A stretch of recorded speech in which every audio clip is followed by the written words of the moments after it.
Welcome. In front of me is a Realme 7, and today I'll show you how to insert SIM card and SD into the device. Now before we get started, we will need a SIM eject tool. Now this comes provided with the device in the box, so you can get it from there, or you can also use a paper clip. Straighten out one of the ends and it should work just as well.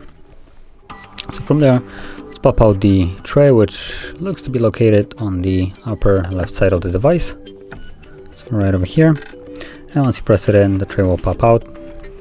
And from here you have space for a SD card and 2 different SIM cards.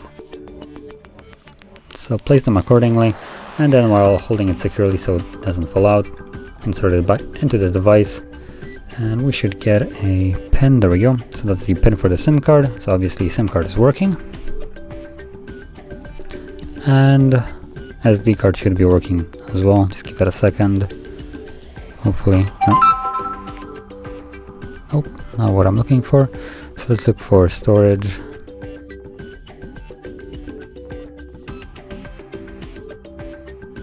And there's the SD card. So obviously both of them are working.